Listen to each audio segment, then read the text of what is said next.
రాష్ట్రంలో రైతుల సంక్షేమం పట్ల ప్రభుత్వానికి స్పష్టమైన అవగాహన లేదని సీఎం రేవంత్ రెడ్డిది ఒక మాటని, డిప్యూటీ సీఎం బట్టిది మరొక మాటని, మిగతా మంత్రులు, అధికారులది మరొక మాట అని మాజీ మంత్రి కొప్పుల ఈశ్వర్ విమర్శించారు. జగిత్యాల జిల్లా ధర్మపురి పట్టణంలో రైతు రుణమాఫీపై నిర్వహించిన నిరసన కార్యక్రమంలో ఆయన పాల్గొన్నారు. ఎలాంటి ఆంక్షలు లేకుండా రుణమాఫీని అమలు చేయాలని డిమాండ్ చేశారు. సీఎం రేవంత్ రెడ్డిది అబద్దాల పుట్టుకని, అబద్దాలతో రాష్ట్ర ప్రజలను మభ్యపెడుతున్నాడని మండిపడ్డారు. హరీష్ రావును రాజీనామా చేయాలని అడిగే నైతిక హక్కు రేవంత్ రెడ్డికి లేదన్నారు. కాంగ్రెస్ పార్టీ ఎన్నికల్లో ఇచ్చిన హామీలు నెరవేరేంత వరకు ప్రజలకు అండగా బీఆర్ఎస్ పార్టీ పోరాటం చేస్తుందన్నారు. కొందరు కావాలని కేసీఆర్ బీఆర్ఎస్ పార్టీని విలీనం చేస్తున్నారని, దుష్ప్రచారం చేస్తున్నారని మండిపడ్డారు. కాంగ్రెస్ పాలనలో గురుకుల పాఠశాల నిర్వహణ అస్తవ్యస్తంగా మారాయని ఆరోపించారు. నీ పుట్టుకనే అబద్ధాల పుట్టుక, నువ్వు చెప్పే మాట ప్రతి మాట అబద్ధమని ఇలా తెలంగాణ రాష్ట్రంలో తేలిపోయింది. ఖబర్దార్ రేవంత్ రెడ్డి, ఖబర్దార్ కాంగ్రెస్ ప్రభుత్వంలో ఉన్నటువంటి ప్రతి ఒక్కరిని కూడా మేము హెచ్చరిస్తా ఉన్నాం. మీకు ఏమైనా క్లారిటీ ఉన్నదా?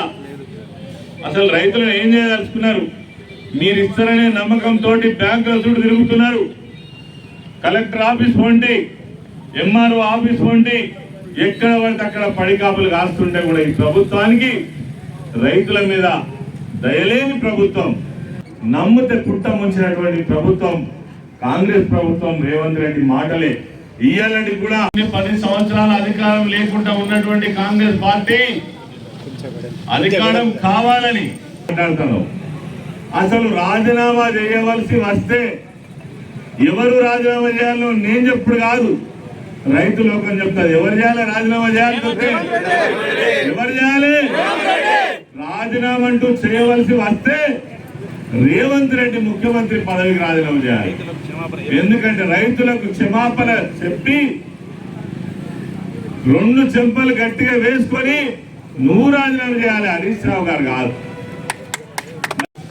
ఏదైనా చెప్పిండ్రు, ఎన్నికలు అయినాయి, మీ మాట నమ్మిండ్రు ప్రజలు, రైతులు మీకు ఓట్లేసి అధికారాన్ని ఇచ్చిండ్రు. ఇచ్చినాకనైనా మీ మాటలలో, మీ చేతలలో మార్పు ఉన్నదంటే ఎక్కడ కూడా కనబడతలేదు.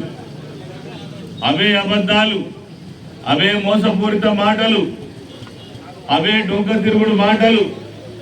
ముఖ్యమంత్రిదో మాట, ఉప ముఖ్యమంత్రిదో మాట, మంత్రులదో మాట, అధికారులదో మాట.